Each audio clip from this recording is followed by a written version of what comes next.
చూస్తే regional ring రోడ్డుపై CM Revanth Reddy పలు శాఖల అధికారులతో సమీక్షించారు.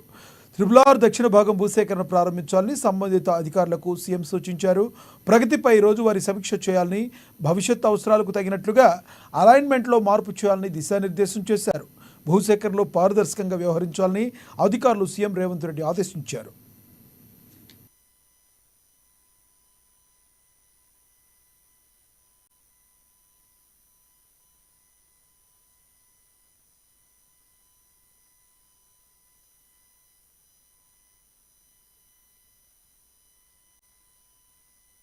సచివాలయంలో మంత్రి సీతక్కతో పిల్లల హక్కుల కోసం నోబెల్ గ్రహీత కైలాష్ సత్యార్థి నేతృత్వంలో పనిచేస్తున్న బచ్పన్ బచావో ఆందోళన ఎగ్జిక్యూటివ్ డైరెక్టర్ సంపూర్ణ బెహ్రా, ధనంజయ్ తింగాల్ ప్రతినిధులు భేటీ అయ్యారు. బాల కార్మికుల బాల్య వివాహాలకు వ్యతిరేకంగా పనిచేస్తున్న బచ్పన్ బచావో ఆందోళన్ తమ కార్యక్రమాల వివరాలను మంత్రికి వివరించారు.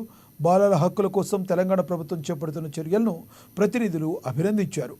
కైలాష్ సత్యార్థి చేసిన పుస్తకాన్ని మంత్రి సీతక్క తెలంగాణ ప్రభుత్వంలో కలిసి పనిచేయడానికి బచ్పన్ బచావో ఆందోళన ఆసక్తి కనపరిచినట్లు తెలుస్తుంది. ఆ వీడియో చూసి ఊర్లో ఇది సాధ్యమైతే లేదు, వాడికి ఇష్టం ఉన్నట్టు లైఫ్ అని 4-5 రోజుల ముందు ఇక్కడికి వచ్చి హైదరాబాద్ కు 4-5 రోజుల కూతురు బయట తీసుకుపోయి ఎట్టి చంపేసి దాని కారణం వాడు రోజు వీడియోలు చూస్తాడు. తర్వాత ఇంకా కొన్ని డ్రగ్స్ కేసులు, డ్రగ్స్ అడిక్ట్ అయ్యి వాళ్ళు ఆ మత్తులో వాళ్ళ ఇట్లాంటివన్నీ కూడా ఉంటుంది. కాబట్టి మేడం ఇప్పుడు మనం అర్జెంట్ గా మీరైతే ఫోకస్ పెట్టాల్సింది ఇప్పుడు డాక్టర్స్ తర్వాత మెడికల్ సంబంధించి వాళ్ళంతా కూడా కొంత ఇన్సెక్యూర్ గా ఫీల్ అవుతున్నటువంటి అన్ని కూడా మన పోలీస్ అధికారులకు చెప్పి కొంత ఫ్రీక్వెంట్లీగా అక్కడ విజిట్ చేసేటట్టుగా కొంత సైలెంట్ ఒకప్పుడు నైట్ అయిందంటే పోలీస్ వెహికల్స్ వస్తున్నాయి అట్లాంటి కొన్ని ఉండేది. అట్లానే మనకి నైట్ టైంలో ఐటీ ఏరియా సైడ్ కానీ దగ్గర ఎక్కడ